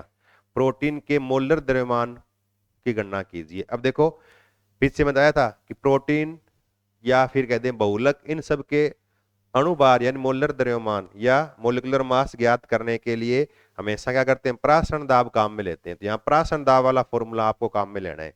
अब प्राशन दाब का फॉर्मूला क्या लिखते हो आप, ऐसे पाई बराबर क्या लिखते हो, WRT अपॉन क्या लिखते हो, MV, इस तरह से लिखते हो। ये प्राशन दाब का फॉर्मूला है। और हमें क्या निकालना है, ये अणुभार है, विलय पदार्थ जो है ना, यानी वो नॉन वोलेटाइल अवाष्पशील विलय पदार्थ, उसका अणुभार है ये हमें निकालना। तो M उधर ले जाओ, तुम्हारे पास फॉर्मूला क्या आ जाएगा, M बराबर है क्या आ जाएगा, WRT अपॉन क्या आ जाएगा नीचे, पाई V आ जाएगा, इसे पाई V। अब देखो मान दे रखे हैं आपको, m बराबर W क्या है, विलेय पदार्थ जो घुला है, प्रोटीन घुला कितना है 1.26 ग्राम, तो 1.26 आर। अब देखो इस प्रश्न में है ना, इसने आर का मान दिया नहीं। अगर बोर्ड एग्जाम में प्रश्न आएगा तो आपको आर का मान लिखा हुआ मिलेगा, ऐसे यहाँ आर का मान नीचे लिखा हुआ मिलेगा ब्रैकेट में, आर बराबर होता है 0.0821, याद कर लो ये आप, ये ऐसे लीटर वायुमंडल होता है, लेकिन यहाँ बार में दे रखा तो बार लिख दो, पर केल्विन पर मोल। ये इसका मान है, किसका, आर का मान। तो आर का मान यहाँ रख देंगे कितना, 0.0821। टी कितना है, कितना है 300 केल्विन, तो 300 केल्विन में रखना है, बट्टे नीचे पाई, पाई कितना परासन दाब का मान देखो 2.57 10 की पावर -3, तो 2.57 10 की पावर -3 और इनटू वी आयतन रखना आपको लीटर में, यहाँ 200 सेंटीमीटर क्यूब 200 ml है, तो इसको लीटर में चेंज करेंगे तो 0.2 हो जाएगा, 0.2 लीटर हो जाएगा इसे। अब इसको गुणा भाग कर लो आप, गुणा भाग करके देखना है, करोगे लगभग इसका ना यह आ जाएगा 61,002 ऐसे इस कुछ आ जाएगा, इतना ग्राम पर मोल, इसका अणुभार का मान देख लेना गुणा भाग, मैंने तो ऐसे आइडिया लगा के करके देखा था, तो इतना आता है, आप देख लेना इसको गुणा भाग करके। अगर फॉर्मूला आता है ना, वैल्यू पुटअप कर दिया आपने, गुणा भाग कर दो, उत्तर निकाल दो। अगर मान लो टाइम आपके पास बचा नहीं, गुणा भाग उत्तर नहीं निकाला, इतना रख दिया ना आपने, तो आपके है ना 1/4 यानी 1/4 इस पर्सन के उत्तर कटेंगे, यानी इसके नंबर कटेंगे, बाकी 3/4 आपको मिल जाएंगे फॉर्मूले के और वैल्यू पुटअप करने के। उत्तर निकालने का उत्तर का हमेशा 1/4 पार्ट होता है, उत्तर का 1/4 पर्सन का जो नंबर है उसका 1/4 ही उत्तर का होता है, बाकी सारे वैल्यू रखने का फॉर्मूला रखने का 3/4 आपको मिल जाएंगे। इसके बाद देखो अगला, अगला प्रश्न क्या 8वां, कार्बोक्सिलिक अम्ल फिनोल से अधिक अम्लीय होता है क्यों। कार्बोक्सिलिक एसिड जो है ना वो फिनोल से अधिक अम्लीय होता है क्यों। अब देखो इसमें क्या लिखोगे आप, फिनोल से अधिक अम्लीय होता है, देखो इसमें लिखना क्या है, यहाँ देखो इस तरह से, तो हम क्या लिखेंगे, देखो बोलता हूं मैं, इसको थोड़ा सुनना आप, क्या लिखना है इसमें, यहां लिखोगे कि कार्बोक्सिलिक अम्ल H+ आयन त्याग कर, ये कार्बोक्सिलिक एसिड है, H+ आयन त्याग कर कार्बोक्सिलेट आयन का निर्माण करता है, कार्बोक्सिलेट आयन प्लस, तथा फिनोल H+ आयन त्याग कर फिनोक्साइड आयन का निर्माण करता है, ये H निकाल देगा ना, तभी तो अम्लीय होगा, अम्ल क्या होते हैं H+ आयन देने वाले, तो ये फिनोक्साइड आयन का निर्माण कर देगा यूं इस तरह से, O- फिनोक्साइड आयन। तो ये तो क्या है कार्बोक्सिलेट आयन और ये क्या है फिनोक्साइड आयन, इस तरह से लिख देंगे।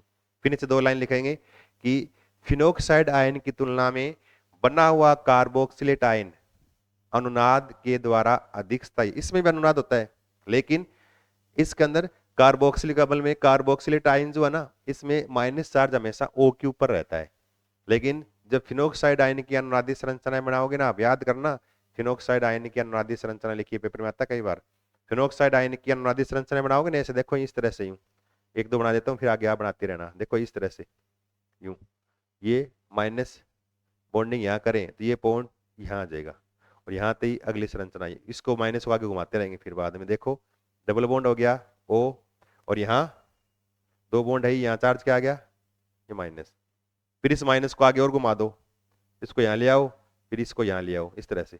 अब देखो क्या लिखेंगे कि कार्बोक्सिलेट आयन जो है बनाए, इस कार्बोक्सिलेट आयन में अनुनाद में जो माइनस चार्ज है वो ऑक्सीजन के ऊपर आता है, जबकि फिनोक्साइड आयन में ऑक्सीजन के ऊपर नहीं आता है।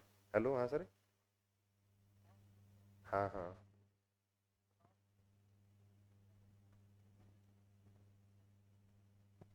कौन करो मैं,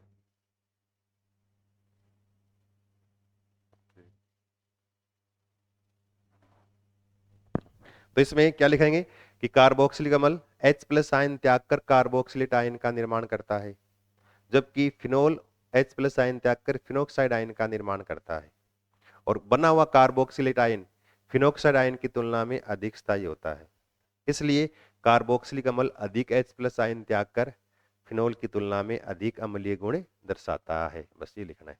देखो यहाँ तो माइनस चार्ज ओ पे रहेगा, यहाँ पे माइनस चार्ज कहाँ पे, देखो कहाँ आ गया कार्बन के ऊपर आ गए यहाँ, इसलिए फिनोक्साइड आयन की तुलना में कार्बोक्सिलेट आयन क्या अधिक स्थायी होता है, इसलिए कार्बोक्सिलिक अम्ल फिनोल की तुलना में अधिक अम्लीय होता है, ये बात आपको लिखनी है। ठीक है, इसके बाद देखो अपना अगला प्रश्न, और अगले में क्या है, सीसा संचायक सेल की डिस्चार्जिंग की प्रक्रिया में एनोड व कैथोड पर होने वाली संपूर्ण अभिक्रिया लिखिए। अब सीसा संचायक सेल है ना, डिस्चार्जिंग क्रिया के दौरान एनोड व कैथोड मतलब अब यहाँ पर आपको सीसा संचायक लेड स्टोरेज सेल है, उसकी एनोड व कैथोड की पूरी रिएक्शन लिखनी है। देखो कैसे लिखोगे, लिखने का तरीका बताता हूँ आपको, देखो वैसे आप भूल जाओगे। अब देखो एनोड पर आप लिखते हो, डायग्राम बनाते हो ना, तो लिखते हो एनोड पर PB SB, PB SB, PB SB बढ़ते हो। कैथोड पर क्या बढ़ते हो, PB SBO, PBO two SB, PBO two SB, PB, तो मतलब दोनों तरफ एसबी तो है एंटीमनी तो, लेकिन एक इलेक्ट्रोड में लेड पीबी भरा रहता है और एक में क्या है पीबीओ2 भरा रहता है। पीबी वाला हमेशा एनोड के रूप में और पीबीओ2 भरा रहता है वो हमेशा कैथोड के रूप में काम करता है, इतना याद रख लो। अब उससे हम कर सकते हैं, देखो इस तरह से एनोड पर क्या होगी, एनोड वाली रिएक्शन लिखें, एनोड, और एनोड में क्या होगा, इस तरह से पीबी क्या करेगा, इलेक्ट्रॉन निकालेगा, क्या बनाएगा, Pb+2, 2 इलेक्ट्रॉन। अब ये Pb+2 है ना, ये कहां चला जाएगा, ये चला जाएगा विलियन में, और विलियन में क्या है, सल्फेट आयन SO4-2, ये ले लेगा ये, और ये लेते क्या बन जाएगा, PbSO4 का निर्माण हो जाएगा, किसका, PbSO4 का निर्माण हो गया, और ये इलेक्ट्रोड के ऊपर जमा हो जाएगा एनोड वाले पे। इसको पूरी को जोड़ दो, एनोड की अभिक्रिया आ जाएगी, Pb+2 से +2 कट जाएगा ये, तो क्या बचेगा यहाँ Pb, और इस वाले भाग में SO4-2, और फिर इधर क्या बचा है, PbSO4 और 2 इलेक्ट्रॉन, PbSO4 प्लस 2 इलेक्ट्रॉन, ये तो होगी एनोड की रिएक्शन, किसकी है, एनोड की लिखनी है। फिर देखो कैथोड में क्या लिखोगे, कैथोड में क्या है, PbO2 था, ये कैथोड था, क्या था, PbO2 वाला भाग। अब देखो PbO2 सेम ऐसे ही करना है, टूटेगा ना ये, तो क्या बनाएगा, ऐसे 2 O अलग निकलेंगे ना, Pb पे चार्ज क्या +4 आ जाएगा यूं, और यहाँ 2 क्या आ गया, -2, इस तरह से। अब Pb+4 तो काम आएगा नहीं, Pb+2 काम आएगा सल्फेट के साथ, तो क्या करेगा ये Pb+4 जो है ना, Pb+4 ये क्या करेगा, एनोड से 2 इलेक्ट्रॉन ले लेगा। आप पढ़ते हो आप, सेल अभिक्रिया के दौरान एनोड से कैथोड की तरफ इलेक्ट्रॉन जाते हैं, तो एनोड से इलेक्ट्रॉन कैथोड पे आएंगे, 2 इलेक्ट्रॉन निकले, ये ले लेगा, ये लेते क्या बन जाएगा, Pb+2 का निर्माण हो जाएगा, Pb+2। अब Pb+2 क्या करेगा, वापस वही सल्फेट आयन, ये भी आ जाएगा सोल्यूशन में, आके ये ले लेगा सल्फेट आयन, क्या बन गया, PbSO4, ये बन गया। अब क्या बचा देखो, O-2 बच गया, ये क्या करेगा, 2O-2, ये क्या करेंगे, विलियन में क्या H2SO4 है, कई बार पूछते हैं, लेड स्टोरेज सेल, सीसा संचायक सेल में विद्युत अपघट्य यानी इलेक्ट्रोलाइट के रूप में किसको काम में लेते हैं, किसको लेते हैं, H2SO4 यानी सल्फ्यूरिक एसिड को काम में लेते हैं। तो यहाँ H+ भी है, तो H+ ले लेगा ये सल्फ्यूरिक एसिड वाले 4, क्या बनाएगा, 2H2O, 2 जल के अणु बन जाएंगे इस तरह से। अब इनको जोड़ दो, जो कट रहा है ना वो काट दो, जो बातें कट रही है ना वो काट दो, पूरी अभिक्रिया जी देखो, +4 से +4 कट गया, +2 से +2 कट गया, -O- से ये माइनस वाले कट गए, तो क्या बचा, PbO2 plus 2 electron plus sulphate ion plus 4H+, इधर वाले भाग ये बचे बस, इससे क्या बन गया, अब इधर क्या बच गया, देखो PbSO4 प्लस 2H2O, इस तरह से। ये क्या होगी, ये होगी कैथोड की अभिक्रिया, किसकी होगी, ये कैथोड वाली रिएक्शन आ गई, तो ये कैथोड की अभिक्रिया, तो एनोड वाली लिखनी है, कैथोड वाली लिखनी है, आपको कुछ नहीं करना बस। ये है लेड स्टोरेज या सीसा संचायक सेल के एनोड व कैथोड की अभिक्रिया लिखनी थी, ठीक है, लिख लिया। इसके बाद देखो अपना अगला प्रश्न, और अगले में क्या है, देखो क्या लिखा है, इन अभिक्रियाओं के लिए ए और बी जो है ना, ए और बी वो कौन से हैं, उनके सूत्र लिखने हैं। अब देखो ये जो अभिक्रिया ना, ये अभिक्रिया, ये एमीन में पढ़ते हो आप, एमीन वाले में, ये हाफमान ब्रोमीमाइड अभिक्रिया है, किसकी है, हाफमान ब्रोमाइड अभिक्रिया है, उसमें हमेशा क्या बनता है, प्राथमिक एमीन RNH2, क्या बनेगा, तो ए है ना, ए की जगह क्या आएगा, RnH2 आएगा। फिर ए है ना, ये RnH2 ये क्लोरोफॉर्म प्लस क्यूएच से क्रिया करेगा, इसको बोलते कार्बिलेमिन अभिक्रिया, और इसके दौरान क्या बनेगा, आइसोसाइनाइड, RnC बन जाएगा, तो बी हो जाएगा RnC, ये आइसोसाइनाइड का निर्माण हो जाएगा। तो ए की जगह लिखना आपको एमीन और बी की जगह लिखना आपको आइसोसाइनाइड, इस तरह से। फिर देखो अगला अगला प्रश्न क्या है, 11वां देखो, धातु कार्बोनिलों में आबंध निर्माण को समझाइए। धातु कार्बोनिल है, उनमें किस प्रकार से बॉन्डिंग होती है वो समझाना है। देखो इसमें क्या लिखना है, देखो पहले तो 2-3 लाइनें जो आप जनरली लिखते हो, क्या लिखेंगे, मेटल कार्बोनिल यानी धातु कार्बोनिलों में धातु परमाणु शून्य ऑक्सीकरण अवस्था में होता है, मतलब धातु पे कोई प्लस माइनस नहीं होता।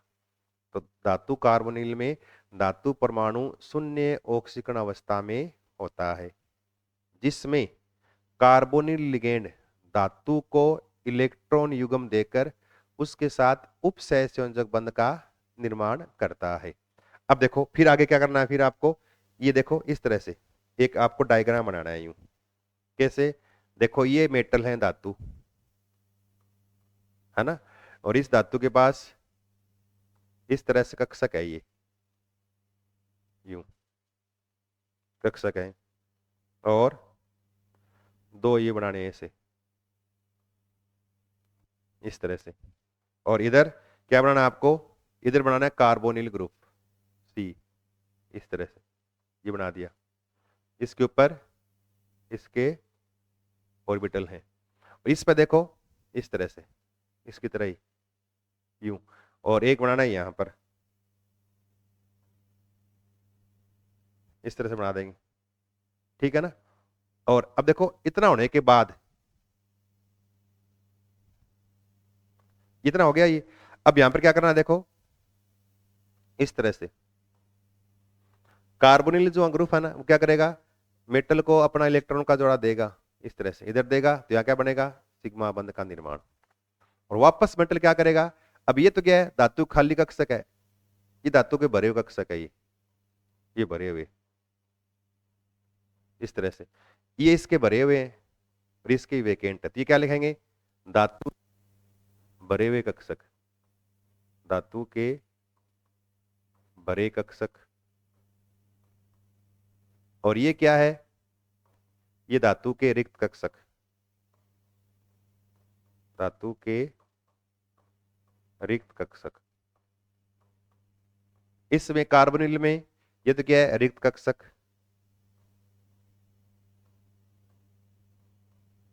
और ये वाले जो हैं, ये वाले ये क्या है, भरे हुए कक्षक, फुल फील्ड ऑर्बिटल, भरे हुए कक्षक। तो क्या लिखेंगे, धातु कार्बोनिल ग्रुप जो है धातु को इलेक्ट्रॉन का जोड़ा देकर क्या बनेगा, उपसहसंयोजक बंध सिग्मा बंध का निर्माण करेगा। और ऐसे देखो आप लिखते हो ना यूं, देखो देखो इस तरह से लिखते हो आप, Na ऐसे CO4 मतलब 4 जुड़े हुए निकल के साथ, ऐसे आप लिखते हो FeCO5, इसका मतलब इस Fe के साथ 5 जुड़े हैं कार्बोनिल, तो मतलब एक जुड़ेगा नहीं 4-5 जुड़ेंगे, और सभी इलेक्ट्रॉन देंगे, और सब इलेक्ट्रॉन देंगे, धातु पर इलेक्ट्रॉन की संख्या बढ़ जाएगी, इलेक्ट्रॉन बढ़ जाएंगे, धातु पे चार्ज क्या माइनस आ जाएगा, इलेक्ट्रॉन से माइनस चार्ज आ जाएगा, धातु पे माइनस आते ही धातु क्या करेगा, अपने ऊपर से उपस्थित माइनस चार्ज को वहां से हटाएगा, हटाएगा तो क्या करेगा, अपने भरे हुए कक्षक से इलेक्ट्रॉन क्या करेगा, इस कार्बोनिल ग्रुप के खाली कक्षक में स्थानांतरित कर देगा ऐसे इस तरह से, और यहाँ क्या बनता है, पाई बंध का निर्माण। और ये पाई बंध बना ना, इसको बोलते बेक बॉन्डिंग, पस आबंध, बेक बॉन्डिंग।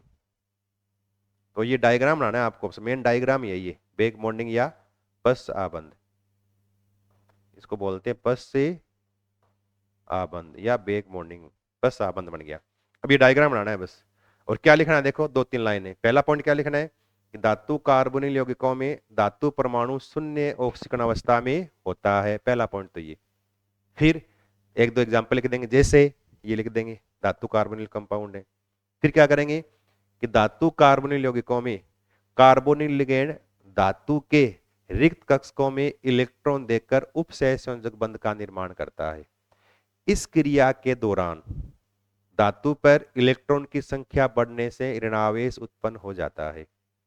इस ऋणावेश को कम करने के लिए धातु परमाणु अपने भरे हुए कक्षक से इलेक्ट्रॉन लिगेंड यानी कार्बोनिल समूह के रिक्त कक्षकों में स्थानांतरित कर पाईबंद का निर्माण करता है, जिसे बस आबंध या बेक बॉन्डिंग कहा जाता है। देखो बॉन्ड तो यूं बनना चाहिए लेकिन उल्टा बन रहा है वापस, बेक बन रहा है वापस, जिसको बेक बॉन्डिंग या बस आबंदी कहते हैं। बस इतना लिखना है। इसमें इस धातु कार्बोनिलों में आबंध निर्माण को समझाना आया ना, ये 1.5 नंबर का, तो इतना याद में आपको करना और ज्यादा नहीं करना, ठीक है। इसके बाद देखो अपना अगला, इसके बाद दीर्घ उत्तरीय प्रश्न।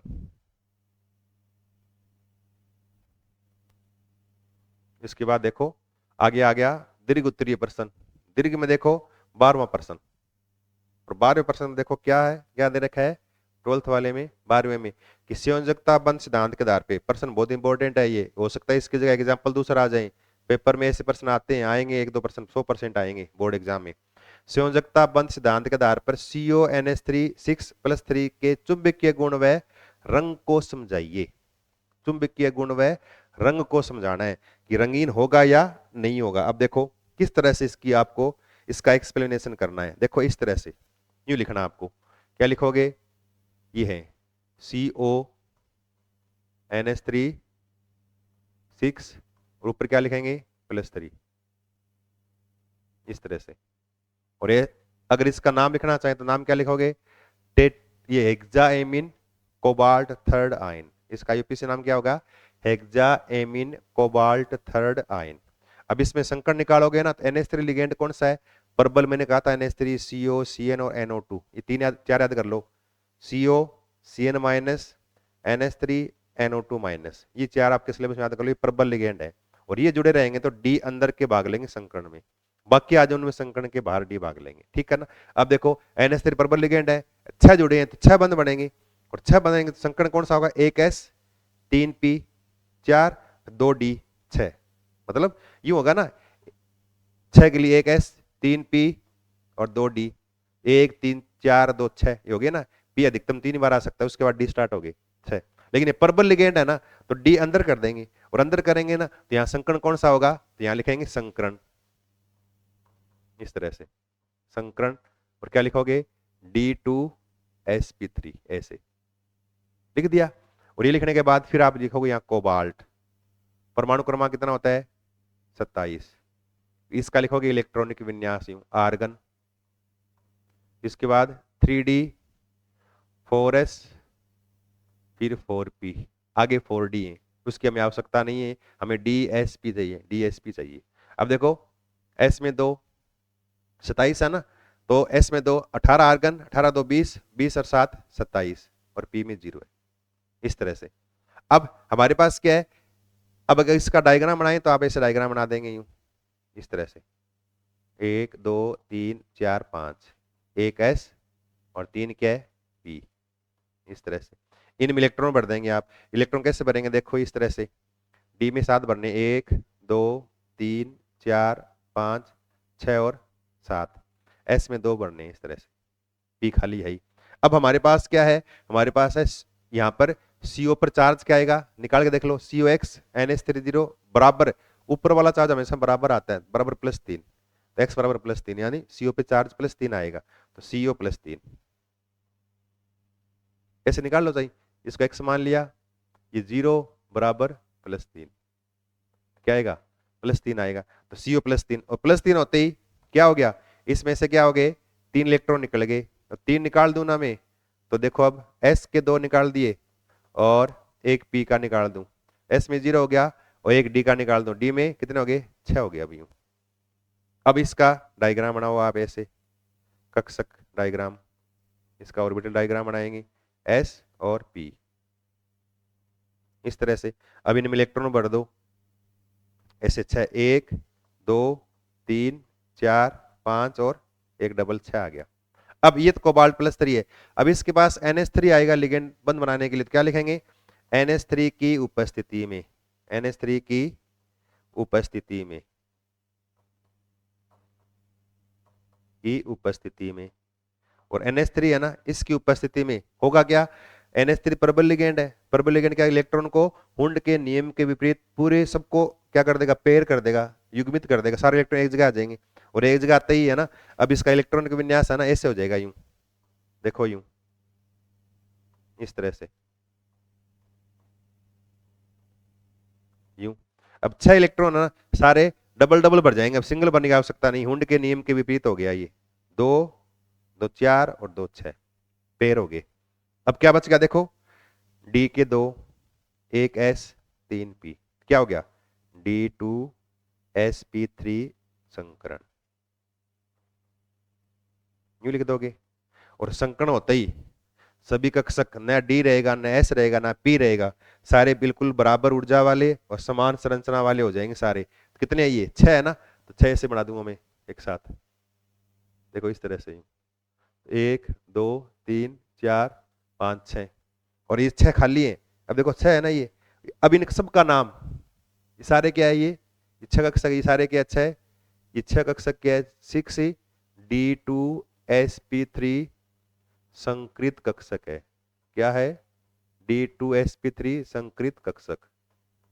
अब इनमें इलेक्ट्रॉन देगा, कौन देगा, NH3, क्योंकि लिगेंड क्या होते हैं, धातु खाली कक्षक में इलेक्ट्रॉन के जोड़े देकर उसके साथ उपसह संयोजक बंध का निर्माण करते हैं। इन सब में कौन देगा इलेक्ट्रॉन, NH3 देगा, तो ऐसे इस तरह से 1 2 3 4 5 और 6।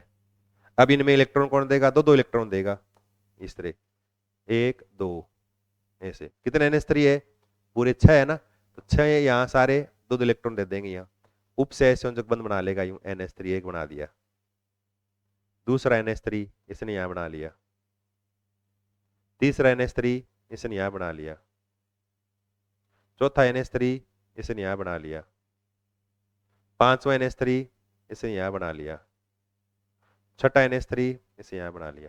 ऐसे क्या बन गए, 6 उपसह संयोजक बंध बन गए सारे। अब इसकी स्ट्रक्चर कैसे बनेगी, 6 के लिए कैसे बनती है, अष्टफल की संरचना, तो अब ऐसे संरचना बना दोगे, संरचना में ऐसे बना देंगे, देखो यूं, तो CO+3, इसके साथ 6 उपसह संयोजक बंध बन जाएंगे ऐसे, 4 तो ये, और ऑक्टाहेड्रल अष्टफल की संरचना में 2 ऊपर नीचे बन जाएंगे ऐसे। और बंध कौन बनाएगा सब में, NH3, तो NH3 ऐसे, NH3, फिर यहाँ NH3, फिर यहाँ पर भी NH3, और फिर यहाँ पर भी NH3, और यहाँ पर भी NH3, पूरे पे चार्ज क्या आ जाएगा, +3, इस तरह से इसकी स्ट्रक्चर होगी। अब आप क्या लिखोगे संरचना में, 2 लाइन क्या लिखोगे नीचे, अष्टफलकीय संरचना, क्या लिखोगे, अष्टफलकीय संरचना, अष्टफलकीय संरचना। अब देखो बताओ, अष्टफलकीय संरचना इस तरह से, और प्रकृति क्या होगी इसकी, प्रति चुंबकीय, क्योंकि कोई इलेक्ट्रॉन सिंगल नहीं है, देखो संकरण के बाद इलेक्ट्रॉन सिंगल है ही नहीं, सिंगल नहीं, तो इसकी नेचर क्या होगी, प्रति चुंबकीय, तो ये प्रति चुंबकीय प्रकृति का हो गया, प्रति चुंबकीय। अब देखो अंदर वाले डी कक्षक भाग लिए अंदर वाले संकरण में, इसको बोलते हैं आंतरिक कक्षक संकुल, क्या बोलेंगे इसको, आंतरिक कक्षक संकुल बोलेंगे, इनर ऑर्बिटल कॉम्प्लेक्स। तो ऑक्टाहेड्रल स्ट्रक्चर होगी, डायामैग्नेटिक यानी प्रतिचुंबकीय प्रकृति होगी, और इनर ऑर्बिटल कॉम्प्लेक्स यानी आंतरिक कक्षक संकुल है ये, इस तरह से। इसका पूरा आपको डिस्क्रिप्शन करना है, पूरा वर्णन करना है इसे, ठीक है ना, कर सकते हो। इसके बाद देखो अगला, अपना अगला प्रश्न, अगले में क्या देखो, एक तो क्या है राइमर टीमान अभिक्रिया, एक तो क्या है अगला अभिक्रिया लिखिए, राइमर टीमान अभिक्रिया, और इसमें क्या लिखोगे, राइमर टीमान अभिक्रिया में क्या लिखोगे कि बेंजीन, बेंजीन क्षारीय माध्यम में क्लोरोफॉर्म के साथ अभिक्रिया करता है, इस तरह से करके, और बेंजेल डिहाइड का निर्माण करता है, इस तरह से। इसको फॉर्मिलीकरण भी बोलते हैं, फॉर्मिल समूह यानी CHO समूह का जुड़ना, प्लस साथ में 3 NaCl वगैरह निकाल देंगे, है ना, प्लस साथ में 3 क्या है H2O निकल जाएंगे, इस तरह से जो भी है, क्या बन गया, इसको बोलते हैं बेंजेल डिहाइड। क्या नाम है इसका, बेंजेल डिहाइड। क्या लिखेंगे कि बेंजीन क्षारीय माध्यम में क्लोरोफॉर्म के साथ अभिक्रिया करके बेंजेल डिहाइड का निर्माण करता है, इसे राइमर-टिमान अभिक्रिया कहा जाता है। बस रिएक्शन लिखनी है, रिएक्शन लिख दो तो भी आपका सही है, इनके नाम लिख दो, बेंजीन, क्लोरोफॉर्म, क्षार, बेंजल्डिहाइड, NaCl और H2O, बस ठीक है। इसके बाद देखो अगला क्लीमेंसन अपचयन लिखिए। क्या लिखा है? क्लीमेंसन अपचयन लिखिए। अब देखो इसमें क्या लिखना है क्लीमेंसन अपचयन में, एक तो लिखना है आपको क्लीमेंसन अपचायक है क्या, इसमें क्या काम में लेंगे, तो इसमें क्या लिखना है कि जिंक अमलगम ZnHg प्लस सांदर HCl, सांदर हाइड्रोक्लोरिक अम्ल HCl, ये काम में लेना है। और क्या लिखोगे? एल्डिहाइड या कीटोन यानी कार्बोनिल यौगिक, क्या लिखोगे? कार्बोनिल यौगिक, इस तरह से जैसे एल्डिहाइड ले लिया मैंने, और इसका अपचयन करवाते हैं, अपचयन होगा यहां इस तरह से, H काम में आ जाए, ठीक है ना। और यहां जिंक अमलगम ZnHgHCl, एक H यहां जोड़ना है, एक H यहां जोड़ना है, तो क्या बन जाएगा ये RCH2 और एक OH, क्या बन गया? एल्कोहल का निर्माण हो गया। क्या बन गया? ये एल्कोहल बन गया। तो हम क्या लिखेंगे कि कार्बोनिल यौगिक जिंक अमलगम व सांदर HCl की उपस्थिति में अपचयित होकर एल्कोहल का निर्माण करते हैं, और इस अभिक्रिया के दौरान कार्बोनिल समूह का, सॉरी, कार्बोनिल समूह का, रुको इसमें, रुको, क्लीमेंसन है ना, एल्केन का निर्माण करते हैं, ये ध्यान रखना है। एल्डिहाइड या कीटोन क्या करेंगे? इस CO समूह क्या कर देंगे? CH2 समूह में चेंज कर देंगे। किसमें? CH2 समूह में। इस तरह से 4H काम में आएंगे, थोड़ा ध्यान, 4H काम में आएंगे, ठीक है। और यहां जिंक अमलगम लिख देना आपको, और सांदर HCl लिख देना है। अब यहां पर क्या बन जाएगा? R, 2H और जुड़ जाएंगे CH3 प्लस H2O निकल जाएगा बाहर। तो क्या करेगा ये CO समूह को यानी कार्बोनिल समूह को मेथिलीन समूह यानी CH2 समूह में बदल देता है। इसे क्या बोलते हैं? क्लीमेंसन अपचयन कहते हैं। तो क्या लिखेंगे? जिंक अमलगम व सांदर HCl की उपस्थिति में कार्बोनिल यौगिक के अपचयन से एल्केन का निर्माण होता है, इसे क्लीमेंसन अपचयन अभिक्रिया कहा जाता है। बस ये लिखना है। और इस अभिक्रिया में कार्बोनिल समूह का CH2 समूह में परिवर्तन हो जाता है। बस इतना लिखना है, ठीक है। इसके बाद देखो अपना अगला प्रश्न 14वां लास्ट, यदि क्या है? यदि प्रथम कोटि अभिक्रिया, इसके बाद और है, हाँ, यदि प्रथम, एक और भी है, इस प्रथम कोटि अभिक्रिया का वेग स्थिरांक का मान दे रखा है, तो इसका अर्धायुकाल का मान पूछा है। अब आपको पता है प्रथम कोटि अभिक्रिया के लिए अर्धायुकाल का फॉर्मूला क्या होता है? अब याद रखना, आपको बहुत इंपॉर्टेंट फॉर्मूला है प्रथम कोटि अभिक्रिया के लिए अर्धायुकाल का फॉर्मूला। क्या लिखते हैं इसे? T½ बराबर 0.693 अपॉन वेग स्थिरांक के। ये प्रथम कोटि अभिक्रिया के लिए अर्धायुकाल का फॉर्मूला है। तो यह क्या लिखेंगे? T½ ये पूछा आपसे, बराबर 0.693 अपॉन कितना है? 3 सेकंड है, 3 सेकंड इनवर्स, इस तरह से। अब 3 का इसमें भाग दे दो, तो T½ बराबर 3 का भाग देंगे 0.231 सेकंड, ये अर्धायुकाल का मान आ गया। इस तरह से देखो, कुछ नहीं करना पड़ा, बस भाग देना है। इस तरह से अर्धायुकाल के लिए फॉर्मूला, अगर आपको याद है प्रथम कोटि अभिक्रिया का, मान रख के उत्तर निकालना है। फिर देखो अगला, अभिक्रिया के वेग की ताप पर निर्भरता लिखिए। अभिक्रिया वेग पर ताप का क्या प्रभाव है वो लिखना है। अब देखो लिखना क्या है, क्या लिखना है कि सामान्यतः ताप बढ़ाने पर अभिक्रिया का वेग बढ़ता है, और ताप का मान 10 डिग्री सेंटीग्रेड बढ़ाने पर अभिक्रिया का वेग 2 से 3 गुना तक बढ़ जाता है। इसे ताप गुणांक कहा जाता है। क्या लिखना है? ताप बढ़ाने से सामान्यतः अभिक्रिया का वेग बढ़ता है, तथा यह देखा गया है कि 10 डिग्री ताप बढ़ाने पर अभिक्रिया का वेग 2 से 3 गुना तक बढ़ जाता है। इसे ताप गुणांक कहा जाता है। फिर क्या लिखना है? देखो इसके नीचे ही, फिर अगला क्या लिखोगे? देखो इसमें नीचे, इसके नीचे क्या लिखोगे? क्या लिखोगे कि T डिग्री सेंटीग्रेड पर वेग स्थिरांक का मान kT। फिर लिखोगे T प्लस 10 डिग्री बढ़ा दिया पर वेग स्थिरांक का मान kT प्लस 10 डिग्री, तो फिर लिखोगे नीचे के टी प्लस 10 बटे के टी, इनका अनुपात क्या आएगा 2 से 3 गुना। ये ताप गुणांक का फॉर्मूला है। कई बार पूछ लेते हैं ताप गुणांक का सूत्र लिखिए, तब आपको ये ताप गुणांक का फॉर्मूला लिखना है। ताप गुणांक का सूत्र लिखिए तब आपको फॉर्मूला लिखना आना चाहिए। कर सकते हो ना? तो क्या लिखोगे, सामान्यतः ताप बढ़ाने पर अभिक्रिया का वेग बढ़ता है तथा ताप का मान 10 डिग्री सेंटीग्रेड बढ़ाने पर अभिक्रिया का वेग 2 से 3 गुना तक हो जाता है। इसे ताप गुणांक कहते हैं। फिर नीचे लिखना है, यदि T डिग्री सेंटीग्रेड पर अभिक्रिया वेग स्थिरांक का मान kT है तो T प्लस 10 डिग्री सेंटीग्रेड पर वेग स्थिरांक का मान kT प्लस 10 होगा। अतः kT प्लस 10 बट्टे kT बराबर 2 से 3 गुना। आगे लिख दो ताप गुणांक, यह अभिक्रिया वेग की ताप पर निर्भरता। ठीक है, इसके बाद देखो अपना, इसके बाद देखो अगला ये, और अगले में क्या है, संक्षारण को परिभाषित, याद कर लो ये तो आप बोर्ड एग्जाम के लिए बहुत इंपॉर्टेंट है, इसको याद कर लो। संक्षारण को परिभाषित कीजिए, संक्षारण क्या है।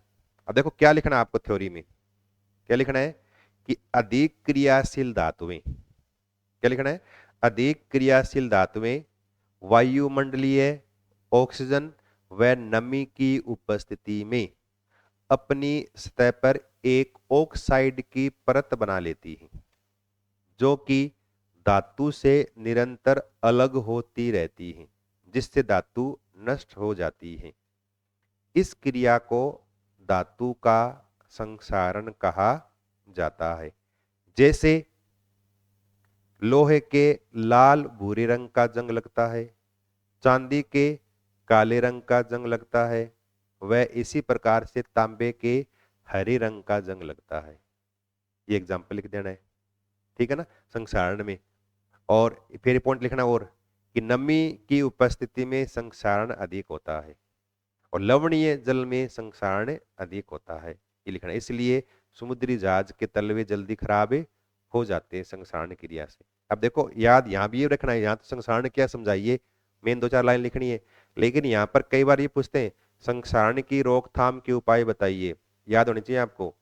यानी लोहे पर जंग लगता है, उसकी रोकथाम का उपाय क्या है, तब याद रखना है। लोहे पर तेल लगाना, ग्रीस लगाना, या लोहे के ऊपर अन्य धातु की परत लगा देना, जिसको बोलते हैं गैल्वेनीकरण। कई बार गैल्वेनीकरण या यशद लेपन किसे कहते हैं, तो लोहे पर जिंक की परत लगाना उसको बोलते हैं यशद लेपन या गैल्वेनीकरण कहते हैं। वो भी संक्षारण रोकने का एक उपाय है, तो उपाय भी आपको याद रखने, पेपर पूछ लेते हैं। या फिर लोहे पर जंग लगने की क्रिया विधि लिखिए, तो आपको मैंने लिखाई है रिएक्शन वगैरह क्रिया विधि, किस प्रकार से लोहे का ऊपर एक पानी की बूंद डाल के डायग्राम बना के आपको बनाना है, वो लिखा है कॉपी में ना, वो करना है इसमें। ठीक है, इसके बाद देखो अगला, और ये कोलराउस के नियम से अगला NaCl HCl। अब देखो ये लिखा ना NaAC, इसको आप कंफ्यूज मत हो, ये सोडियम एसीटेट है। ये क्या, ये सोडियम एसीटेट है। और ये लिखा है देखो HAC, ये एसिटिक एसिड है, इस तरह से। AC मतलब एसीटेट है, CH3CO को लिखा है AC ये। अब क्या लिखा है NaCl HCl और NaCH3CONa के लिए अनंत अनुतर मोलर चालकताओं का मान दे रखे हैं, तो यहाँ एसिटिक एसिड की चालकता बतानी है। फॉर्मूला याद ही कर लो, ये पेटेंट पर्सन है ये, और ये पेटेंट एग्जाम्पल है। हो सकता है यहाँ पर आपको ये वैल्यू चेंज कर दें, लेकिन अगर एसिटिक एसिड का पूछ लेना, ये 3 लिखे हुए आ जाए, तब आपको ध्यान रखना है NaCl वाला मान घटाना है, बाकी 2 मान जोड़ने हैं। तो अगर लिखोगे ना आप, कैसे लिखेंगे कि अनंत अनुता पर, यहाँ लिख देता हूं अनंत अनुता पर, दिख रहा है क्या, थोड़ा नीचे लिखता हूं, देखो यूं है ना, अनंत अनुता पर एसिटिक अम्ल की चालकता बराबर क्या लिखोगे, अनंत अनुता पर HCl की चालकता प्लस अनंत अनुता पर सोडियम एसीटेट की चालकता और माइनस अनंत अनुता पर NaCl की चालकता। ये फॉर्मूला याद रखना आपको, ठीक है ना। एसिटिक एसिड की निकालनी हो, अगर ये 2 रखें, ये 3 दे रखे ना, HCl सोडियम एसीटेट NaCl आए, तब आपको ये फॉर्मूला लगाना है। अब देखो HCl का मान कितना दे रखा है, HCl के लिए सेकंड मान 425.19, 425.9 प्लस सोडियम एसीटेट का मान कितना है लास्ट 91.09, 91.05, फिर माइनस NaCl माना 126.4, 126.4, बस घटा दो, अब इनको जोड़ के घटा दो, जो उत्तर आएगा ना उतना इसका चालकता का मान आ जाएगा सीमेंस सेंटीमीटर स्क्वायर और मोल इनवर्स। ये मोलर चालकता के लिए क्या है, ये मोलर चालकता इकाई है, ध्यान रखना, मोलर चालकता की इकाई ध्यान रखना, ये पूछते हैं बहुत बार, ये मान आपको जोड़ के निकाल देंगे, लिख लोगे। इसके बाद देखो लेक्लांसी सेल का नामांकित चित्र बनाते हुए इसकी रासायनिक समीकरण लिखिए। लेक्लांसी सेल मतलब शुष्क सेल का बनाना, आपको क्या बनाना है, शुष्क सेल का डायग्राम बनाना है। एक तो आपको शुष्क सेल का डायग्राम देखो, मैंने आप क्लास के अंदर बनवाया था इस तरह से, शुष्क सेल में है ना, देखो इस तरह से अपने आते हैं निप्पो वाले सेल वगैरह आते हैं, उनका डायग्राम बनाना था यूं, इस तरह से, यूं बनाया नहीं बनाया, यूं इस तरह से, बीच में यूं ग्रेफाइट की छड़ बनाई थी इस तरह से, और चारों तरफ क्या है, कागज का आवरण लगा रहता है एक यूं, और यहाँ पीतल की क्या लगी रहती है, एक टोपी, पीतल की टोपी लगा के रखते हैं इस तरह से, और यहाँ पर कुछ विद्युत अपघट्य पदार्थ मिला के रखते हैं इस तरह से, है ना, यूं। और बीच में जो है ना, यहाँ पर क्या है, कार्बन का चूर्ण है ना, यहाँ पर MnO2 और कार्बन का चूर्ण भरा रहता है यहाँ पर इस तरह से। ये डायग्राम आपकी किताब में भी दे रखा है, और ये थोड़ा इजी तरीके से बनाया है मैंने, इसको भी आप देख सकते हो। अब देखो नाम लिख दोगे आप फटाफट, ये क्या लिखोगे, पीतल की टोपी, पीतल की टोपी, है ना। ये जो है ना पात्र है, ये जिंक का पात्र है, जिंक का पात्र, ठीक है, जिंक का पात्र है। और ये क्या, कागज का आवरण है बाहर, कागज का आवरण, कागज का आवरण है, ठीक है। ये जो है ना बीच में पेस्ट भरा हुआ, गाढ़ा पेस्ट, और ये किसका है, अमोनियम क्लोराइड प्लस ZnCl2 का पेस्ट है, दोनों का पेस्ट भरा रहता है। और बीच में यहां जो है ना, ये ग्रीन कर रखा मैंने, ये MnO2 और कार्बन का काला चूर्ण भरा हुआ है, कार्बन का चूर्ण, इनका एक ब्लैक पाउडर। कई बार देखते हो ना आप, निप्पो वाला सेल तोड़ोगे आपके हाथ काले हो जाएंगे, किससे होते, इसी से, MnO2 manganese dioxide plus carbon का महीन काला सा चूर्ण भरा हुआ बीच में। और बीच में ये छड़ है, ये किसकी है, ये ग्रेफाइट की छड़ है, ग्रेफाइट की छड़ है ये, ठीक है ना। इस तरह से ये क्या है, सीसा, ये सॉरी लेक्लांसी सेल है, या इसको बोलते हैं शुष्क सेल बोलते हैं, ठीक है ना। ये लिख लो, डायग्राम बना लोगे ये। अब देखो इस डायग्राम को देख के इसके आप समीकरण, ग्रेफाइट की छड़ है, ये कैथोड के रूप में काम करती है, ये कैथोड, और जिंक का आवरण है, ये करता है एनोड के रूप में काम करता है, कैसे, एनोड के रूप में काम। ये तो इसका डायग्राम बनाना है। फिर क्या करना आपको, इसकी रिएक्शन लिखनी है। रिएक्शन कैसे लिखोगे, देखो यूं, एनोड वाला भाग जिंक है, रिएक्शन लिखे है ना, एनोड वाला भाग जिंक है, तो Zn एनोड पर रिएक्शन जो होगी ना, वो कैसे होगी, जिंक इलेक्ट्रॉन निकाले, Zn+2 बना दें, 2 इलेक्ट्रॉन निकल गए, ठीक है। फिर कैथोड में क्या होगा, 2 इलेक्ट्रॉन ले लेगा ये कौन, NH4+, 2 लेने के लिए 2 चाहिए, ये 2 लिख देंगे, प्लस 2 इलेक्ट्रॉन, क्या बनेंगे इसमें, NH3 बन जाएंगे 2, तो प्लस एक क्या बन जाएगा, H2 गैस बन जाएगी। और ये H2 गैस है ना, ये ले लेगा MnO2, ले लेगा H2 गैस, और इससे क्या बन जाएगा, MnOOH का निर्माण हो जाएगा।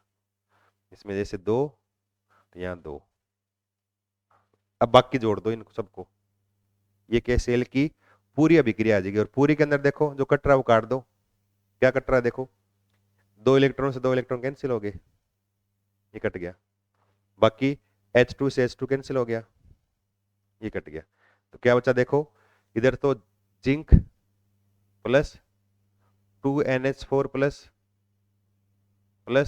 2MnO2, और इससे क्या बन गया, Zn+2 प्लस 2NH3 और प्लस 2MnOOH, इस तरह से। ये क्या, इसकी पूर्ण सेल अभिक्रिया आ गई। ये 2 लिखो ना लिखो बराबर सब में आ रही है, तो इस 2 को छोड़ सकते हो। तो ये इसकी क्या, नेट सेल रिएक्शन, पूर्ण सेल अभिक्रिया आ गई, ये आपको लिखनी है, शुष्क सेल या सीसा संचायक सेल, ये इसमें लेक्लांसी सेल में, ठीक है, कर सकते हो आप। इसके बाद देखो अगले में, अगले में क्या लिखा है कि 0. अगले में लिखा हुआ है कि 0.1 मोल प्रति लीटर के सेल विलयन से भरे हुए एक चालकता सेल का प्रतिरोध 100 ओम दे रखा है। यदि इस सेल का प्रतिरोध 0.02 मोल प्रति लीटर के सेल विलयन भरने पर 520 ओम हो तो 0.02 मोल प्रति लीटर के सेल विलयन की चालकता व मोलर चालकता का परिकलन कीजिए। और इसके लिए चालकता का मान दे रखा है, यानी ये विशिष्ट चालकता है, ये ध्यान रखना। चालकता का मतलब यहाँ विशिष्ट चालकता है, ठीक है ना, इसका मतलब यहाँ पर विशिष्ट चालकता है। अब देखो इसको करने का तरीका फटाफट बता देता हूँ मैं। देखो इस तरह से, क्योंकि फिर इतना टाइम नहीं है। देखो इस तरह से, ये ठीक है ना, सेल पहले सेल स्थिरांक निकालेंगे, ठीक है ना। चालकता गुणा प्रतिरोध लगा के अब जो मान लिखे हैं मैंने अलग लिख दिए होंगे, यहाँ मान देख रहे हैं कितना है, और ओम कितना है, जैसे कितना था 100 ओम है क्या, वहां 100 कर देना, यहाँ गुणा करके यहाँ 150 आ जाएगा। फिर 0.02 इसकी निकालनी है, तो सेल स्थिरांक बट्टे प्रतिरोध करना है।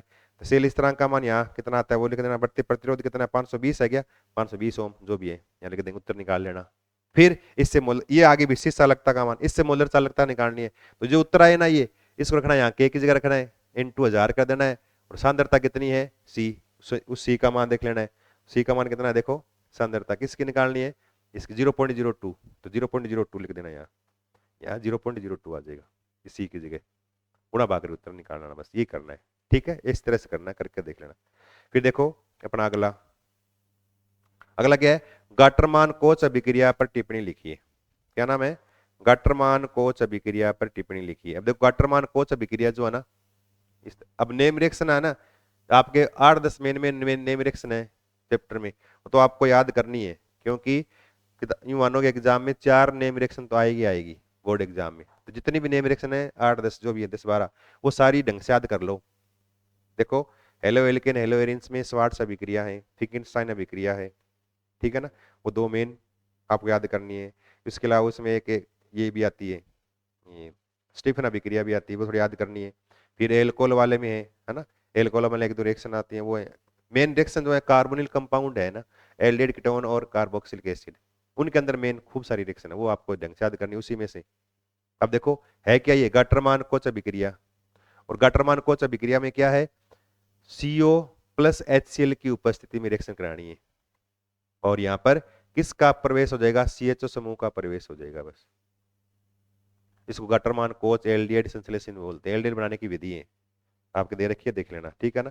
ये देखो ये है एल्डोल कंडेंसेशन, एल्डोल संघनन है, ये क्या है, एल्डोल संघनन है। तो यहाँ पर क्या करना है, NOH की उपस्थिति में 2 एसिटाल्डिहाइड के अणु क्रिया करेंगे, फिर X बनाए, X से जल का अणु बाहर निकाल के देखो इस तरह से लिख सकते हो, यूं ये है एल्डोल संघनन है, CH3COH, एक एसिटाल्डिहाइड का अणु, दूसरा अणु इसको यूं लिख दूं मैं ये, और ये क्षार की उपस्थिति में NOH की उपस्थिति में क्रिया करेंगे, पहले X बनाएंगे तो ये H है ना, कहाँ चला जाएगा, इस O पे चला जाएगा, और ये बॉन्ड इन दोनों के बीच बन जाए, तो ये बन जाएगा देखो इस तरह से, क्या बनेगा, CH3 फिर C और ये OH हो जाएगा, फिर CH, फिर यहाँ CH2 और CHO, ये क्या बन गया, ये बन गया एल्डोल, क्या बन गया, एल्डोल का निर्माण, और ये क्या X बन गया।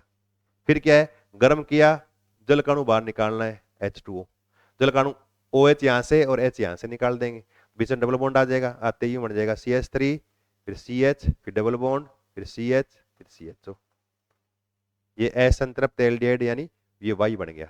इनके नाम आप लिख लेना, नाम लिख सकते हो, IUPAC नाम लिखने आपको आते ही कर सकते हो, ठीक है ना, ये है। इसके बाद देखो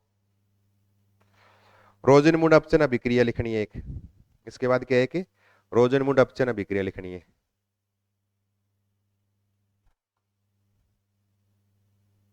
एक लिखनी है रोजनमुंड अपचन अभिक्रिया पर टिप्पणी लिखिए, रोजनमुंड अपचन अभिक्रिया। रोजनमुंड अपचन अभिक्रिया लिखोगे ना, तब ध्यान रखना है क्या करना है कि एसिड एलाइड इस तरह से, और इसका अपचन करवाते हैं, और किसकी उपस्थिति में, पैलेडियम और बेरियम सल्फेट की उपस्थिति में, तो क्या बनेगा यहाँ एल्डिहाइड का निर्माण हो जाएगा, RCOH, और क्या निकलेगा बाहर एक HCl, एल्डिहाइड बनाने की विधि है ये। तो क्या लिखोगे, पैलेडियम व बेरियम सल्फेट की उपस्थिति में एसिड हेलाइड, या कह दें यहाँ CH3Cl COCl कर दोगे तो एसिटिल क्लोराइड कर दोगे, तो एसिटिल क्लोराइड की अभिक्रिया या इस अपचयन करवाने पर एल्डिहाइड का निर्माण होता है, इसको बोलते हैं रोजनमूड अपचयन अभिक्रिया कहते हैं, ठीक है ना। इसमें ये अपचायक याद रखने, रोजनमूड अपचायक है ये, पीडी और पीबी लिख दिया गया है, पीडी पैलेडियम है ये ये पैलेडियम है, पीडी और बेरियम सल्फेट की उपस्थिति में, ठीक है। फिर देखो अगला इरेक्शन लिखनी है, ये है कार्बोक्सिलिक अम्ल वाला है ना, कार्बोक्सिलिक एसिड बनाने की विधि है ये, किसकी सहायता से, CO2 की सहायता से। तो CO2 पहले गिरनार अभिक्रमक का योग फिर जल अपघटन करवाना है। देखो यू है CO2, इस पर गिरनार अभिक्रमक CH3MgBr का योग करवाना है, ये माइनस और ये क्या है प्लस, ये बॉन्ड टूटेगा, ये माइनस और ये प्लस, प्लस को माइनस के साथ और माइनस को प्लस के साथ जोड़ दो आप, ये हो जाएगा C, फिर प्लस पे क्या लग जाएगा CH3 और माइनस पे क्या लग जाएगा MgBr, ये माइनस पे लग जाएगा। अब क्या करना है, ये तो बन गया X बन गया, इसका करना जल अपघटन, जल से क्रिया करवा दो, यूं तोड़ दो बीच में से, टूटते ही क्या बन गया CH3 फिर C फिर O और एक H, O और एक बन गया H प्लस Mg और Br और OH, ये अलग निकल गए, क्या बन गया एल्डिहाइड का निर्माण, ये क्या बन गया Y बन गया इस तरह से। और इनका आईयूपीसी नाम लिखोगे ना तो वही आईयूपीसी नाम इसका एथेनेल बन गया, क्या बन गया एथेनेल यानी एसिटाल्डिहाइड का निर्माण हो गया। तो ये अपना जो है ना ये बोर्ड एग्जाम का, ये सॉरी अर्धवार्षिक परीक्षा का अपना पेपर था 12th क्लास का जो हमने डिस्कस किए। और याद रखो इस पेपर को थोड़ा आप ढंग से डिस्कस करो, ढंग से इसको याद करो, और इसमें रिएक्शन जो है वो आप याद करो। और याद रखो नेम रिएक्शन 4-5 तो एग्जाम में आई गएगी, इसलिए नेम रिएक्शन जितने भी उन सबको आप उनकी रिएक्शन रट लो, आप उनको याद ढंग से याद कर लो, छोटे परसेंट ढंग से आप याद करने की कोशिश करो। ज़्यादा बड़ा आप इतना सिलेबस बचा ही नहीं है, 10 चैप्टर ही है, पतली पतली 2 किताबें हैं, उसको अगर आप चाहो तो फटाफट एक बार पढ़ोगे तो आपकी याद हो जाएगी, कोई दिक्कत नहीं है। तो सबको बोर्ड एग्जाम के लिए बहुत बहुत धन्यवाद। और देखो बोर्ड एग्जाम के लिए बहुत बहुत सबको बधाई हो, यूँ कहते हैं कि सबको बहुत बहुत आगे शुभकामनाएं, पेपर अच्छे हो आपके। और एक बात और याद रखो कि मैं है ना जैसे चैप्टर वाइज, जैसे अभी मैं स्टार्ट कर रखा है चैप्टर वाइज, जैसे पहले सोल्यूशन वाला चल रहा है, अभी चैप्टर वाइज सभी चैप्टरों के में ऑब्जेक्टिव प्रश्न जितने भी इंपॉर्टेंट प्रश्न बनते हैं, MCQ ऑब्जेक्टिव प्रश्न बनते हैं, उन सबको और फिलिंग द ब्लैंक वाले प्रश्न छोटे प्रश्न उन सबको मैं यूट्यूब पे क्या है सबको करवा रहा हूँ बच्चों को। तो अब जो बच्चे देख रहे हैं वो आगे इस चैनल को सब्सक्राइब कर लें ताकि आगे आने वाली वीडियो आप तक पहुंच जाए, ताकि ऑब्जेक्टिव प्रश्न जो करवा रहे हैं फिलिंग द ब्लैंक करवा रहे हैं वो भी आप तक पहुंचे, तो आप उसको पढ़ सको, आप भी इससे थोड़ा लाभ उठा सकें। ठीक है, धन्यवाद।